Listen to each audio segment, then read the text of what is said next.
नमस्कार। इस वीडियो में आपका स्वागत है।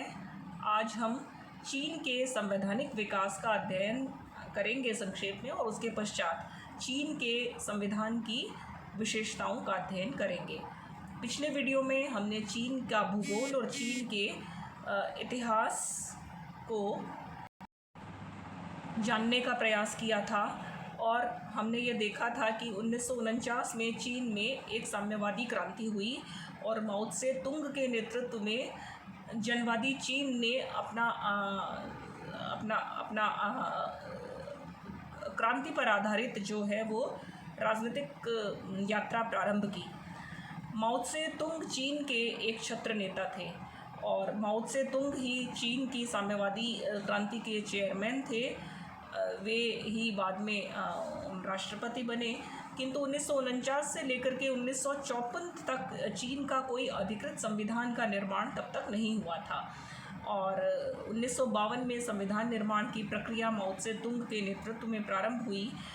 5 वर्ष का यह जो संक्रमण काल था, इस दौरान एक राष्ट्रीय परामर्शदाता सम्मेलन के द्वारा चीन का शासन चलाया गया। 1954 में चीन का पहला संविधान बनकर के तैयार हुआ, जो मूलतः एक संक्रमणकालीन संविधान था। यानी कि एक स्थायी संविधान बनने से पहले एक प्रकार का एक टेस्टिंग संविधान था, ये टेस्ट करने के लिए कि क्या इस प्रकार के संविधान के अंतर्गत चीन को आगे विकास की दिशा में ले जाया जा सकेगा। इस संविधान में 106 अनुच्छेद थे, और इस संविधान के द्वारा लोकतांत्रिक केंद्रवाद के सिद्धांत को मान्यता प्रदान की गई। लोकतांत्रिक केंद्रवाद शब्द का अर्थ हम प्रारंभ में ही समझ लें, क्योंकि यह चीन की राजनीतिक व्यवस्था का केंद्र है, राजनीतिक व्यवस्था के मूल में है। लोकतांत्रिक शब्द का अर्थ है कि चीन की जो संप्रभुता है, चीन में जो अंतिम शक्ति है, वो चीन की बहुसंख्यक कृषक तथा श्रमिक जनसंख्या के हाथ में रहेगी। अर्थात चीन की शक्ति पूंजीपतियों के हाथ में नहीं रहेगी, वरन चीन की अंतिम शक्ति उन खेती खर मजदूरों और उन छोटे छोटे किसानों ने, क्योंकि साम्यवादी क्रांति को संभव बनाया है, तो उन्हीं के हाथ में चीन की शक्ति रहेगी। लोकतंत्र का अर्थ वहाँ पर पश्चिमी लोकतंत्र जैसा अर्थ नहीं है, जहाँ पर पूंजीपतियों को फलने फूलने का अधिकार हो, वरन यहाँ लोकतंत्र का अर्थ चीन की गरीब मजदूर और कृषक जनता से है। केंद्रवाद का तात्पर्य है कि वहाँ पर राजनीतिक शक्ति का जो स्रोत है वो चीन का साम्यवादी दल है। चीन के साम्यवादी दल को ही शक्ति, अंतिम रूप से शक्ति दी गई है, वही संविधान का निर्माण करेगा, वही राजनीतिक शासन के सिद्धांतों का निर्माण करेगा, और उसी के नेतृत्व में संपूर्ण चीन की राजनीतिक व्यवस्था का संचालन किया जाएगा। संविधान का जो अंतिम जो नियंत्रण है वो इस साम्यवादी दल के हाथ में रहेगा। शक्ति के अलग अलग जो हैं वो स्रोत नहीं होंगे, शक्ति के अलग अलग केंद्र नहीं होंगे, वरन शक्ति का एक ही अंतिम केंद्र होगा, और उसी केंद्रीय स्तर से उसका जो प्रत्यायोजन है वो निम्नतम स्तरों पर किया जाएगा। भारत में जहाँ पर कि विकेंद्रीकरण का सिद्धांत चलता है संविधान के द्वारा, अर्थात केंद्र सरकार और राज्य सरकारों के पास अलग अलग प्रकार की शक्तियां हैं जो एक दूसरे के प्रभाव से स्वतंत्र रह करके अपनी इन शक्तियों का प्रयोग कर सकते हैं, किंतु चीन में ऐसा नहीं है। चीन में 23 प्रांत हैं, 5 स्वायत्त शासी क्षेत्र हैं, और 4 वहाँ पर नगर निगम क्षेत्र हैं। इन सभी क्षेत्रों का विभाजन केवल प्रशासनिक आधार पर किया गया है, लेकिन राजनीतिक शक्ति के आधार पर ये सभी एक ही चीन की राष्ट्रीय जनवादी कांग्रेस, जो कि चीन की संसद का नाम है, उसी जनवादी कांग्रेस से के द्वारा बनाए गए कानूनों से ये अपनी शक्ति प्राप्त करेंगे। यह जनवादी कांग्रेस जो है वो साम्यवादी दल के नियंत्रण में काम करेगी। इस लोकतांत्रिक केंद्रवाद को मान्यता 1954 के संविधान में प्रदान कर दी गई, किंतु 1954 का यह जो संविधान था, इस संविधान के अंतर्गत माओ त्से तुंग ने नए चीन की यात्रा प्रारंभ करी और चीन का आर्थिक ढांचा निर्मित करने का प्रयास किया।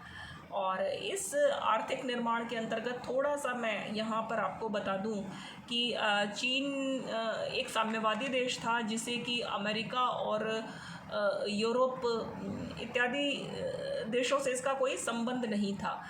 और यद्यपि रूस चीन का मित्र था क्योंकि दोनों ही साम्यवादी देश थे, किंतु यह मित्रता भी 1962 तक ही रही जब तक कि स्टालिन थे। स्टालिन की मृत्यु के बाद रूस और चीन में भी दुश्मनी हो गई। तो मूलतः चीन को अपने ही आंतरिक संसाधनों से अपना आर्थिक विकास करना था। माओ त्से तुंग ने इसके लिए एक अलग प्रकार की नीति अपनाई, जिसके अंतर्गत उन्होंने बलपूर्वक सभी किसानों को खेतीबाड़ी का त्याग करके उसके स्थान पर अपने अपने घरों में स्टील का उत्पादन करने का निर्देश दिया। अर्थात प्रत्येक घर में इस्पात बनाया जाएगा, इस्पात के छोटे छोटे कारखाने लगाए जाएंगे। हमारी समझ ये है कि स्टील बनाने के लिए, इस्पात बनाने के लिए बहुत बड़े बड़े उद्योगों में ही इस्पात का निर्माण किया जा सकता है, किंतु इस अवधारणा के विपरीत चीन में माओ त्से तुंग ने एक बड़ी अजीबोगरीब ये आदेश दिया कि प्रत्येक व्यक्ति को इस्पात का निर्माण अपने घर में करना होगा। इस प्रकार चीन में जनता ने अपने पारंपरिक खेतीबाड़ी को छोड़ करके इस्पात का निर्माण करना शुरू किया। इसका परिणाम ये हुआ कि खेती न होने के कारण खाद्यान्नों का उत्पादन जो है वो समाप्त हो गया, गिर गया और जनता में भूखमरी जैसी स्थिति उत्पन्न हो गई। यहाँ तक कि ऐसा कहा जाता है कि उस काल में लोग जो है वो अपनी भूख शांत करने के लिए पेड़ पौधे और मिट्टी जो कुछ भी उन्हें मिलता था वो खाने के लिए मजबूर हो गए। और इनके द्वारा जिस इस्पात का उत्पादन किया जा रहा था वह भी बहुत ही घटिया क्वालिटी का था, क्योंकि इस्पात का निर्माण आप देखिए कि छोटे छोटे घर में किस प्रकार से हो सकता है, यह संभव ही नहीं था। इस प्रकार एक प्रकार का असंतोष जो है चीन की जनता में माओ त्से तुंग के खिलाफ बढ़ता चला गया और 1962 तक आते आते माओ त्से तुंग ने अपने पद से त्यागपत्र दे दिया। और त्यागपत्र देने के बाद जो है वो देंग शाओपिंग, जो कि बाद में हम देखेंगे कि उन्होंने किस प्रकार से चीन का कायापलट किया, किंतु माओ त्से तुंग ने देंग शाओपिंग और ली शाओ को, जो दो नेता थे, उन्हें सत्ता दे दी। किंतु उन्होंने बड़ी ही चालाकी से वहाँ की जनता को ये भड़काना प्रारंभ किया कि ये जो नेता हैं ये छिपे हुए पूंजीवादी नेता हैं और चीन के साम्यवाद के सपने को ये चकनाचूर कर देंगे। इसलिए उन्होंने 1966 में एक सांस्कृतिक क्रांति का आगाज़ किया। यह जो कल्चरल रिवॉल्यूशन है या सांस्कृतिक क्रांति है, थोड़ा सा हम यहाँ पर उसकी भी चर्चा कर लें। सांस्कृतिक क्रांति जो है वो मूलतः है माओ त्से तुंग की एक बहुत ही सनक से भरी हुई क्रांति कहा जा सकता है। और इस सांस्कृतिक क्रांति का जो उद्देश्य था वो चीन में छिपे हुए या चीन में जो भी पूंजीपति तत्व थे उनका चुन कर उनकी हत्या करना और उन्हें समाप्त करना था। जो लाल दस्ता जो कि मूलतः छात्रों का एक संगठन था। माओ त्से तुंग ने चीन के जो छात्र हैं उनको इस बात के लिए तैयार किया कि आप इस सांस्कृतिक क्रांति को अंजाम देंगे, हमें चीन से पूंजीवाद का पूरी तरह से खात्मा करना है। इस सांस्कृतिक क्रांति के दौरान यह जो लाल दस्ता था, इस लाल दस्ते ने लगभग चीन में ऐसा कहा जा सकता है कि 15 से 20 लाख और उससे भी अधिक हत्याएं करी शिक्षकों को, यूनिवर्सिटी में पढ़ाने वाले टीचर्स को और ब्यूरोक्रेट्स को, और जो भी माओ त्से तुंग के आदेशों को मानने से इनकार करता था उन सबको चुन चुन कर मारा गया। और 1966 से यह सांस्कृतिक क्रांति प्रारंभ हुई थी जो 1976 तक चलती रही।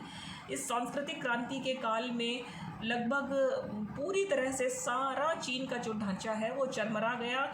यह केवल एक प्रकार की अराजकता का काल था जिसमें केवल हत्याएं हुई और विरोधियों का सर्वनाश कर दिया गया।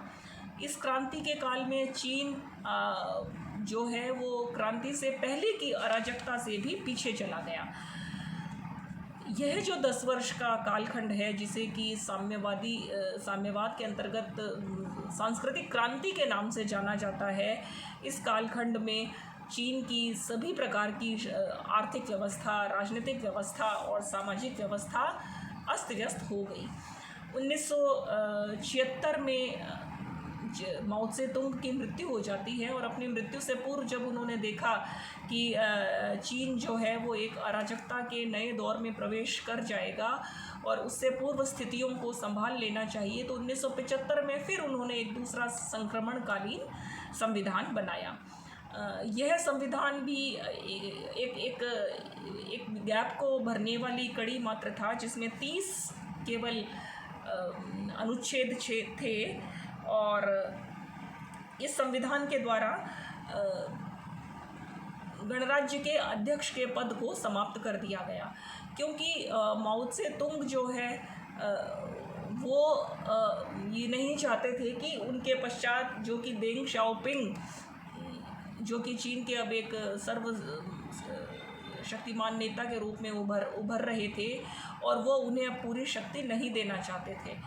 माओ त्से तुंग ने शक्ति का बंटवारा कर दिया अपनी पत्नी तथा देंग शाओपिंग के बीच में। देंग शाओपिंग को उन्होंने सरकार से संबंधित कार्य दिए और उनकी पत्नी को उन्होंने साम्यवादी दल का प्रभार दे दिया।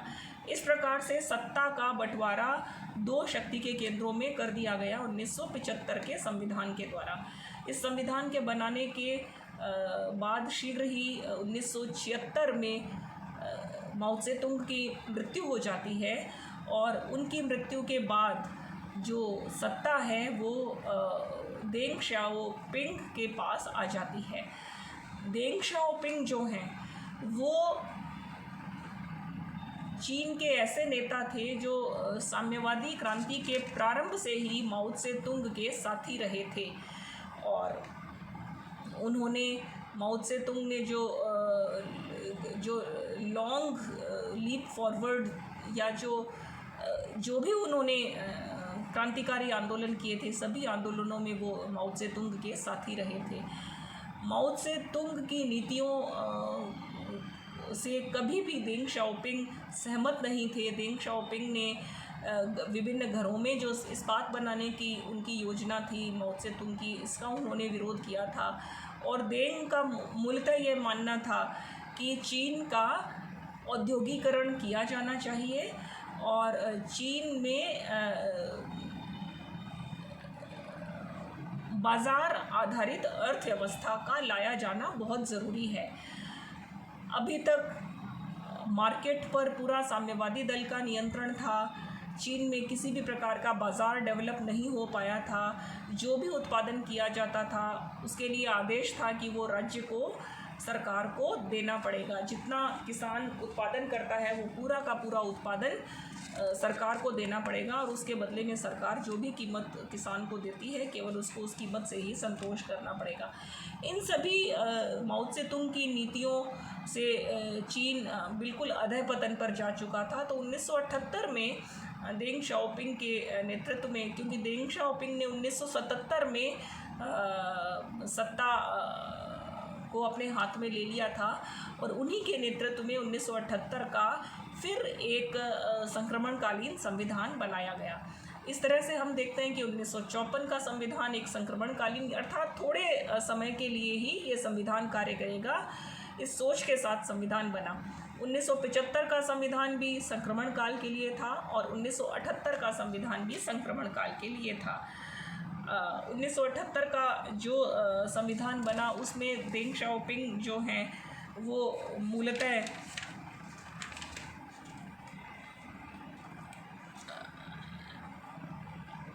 जो है उसमें ये कहा गया था कि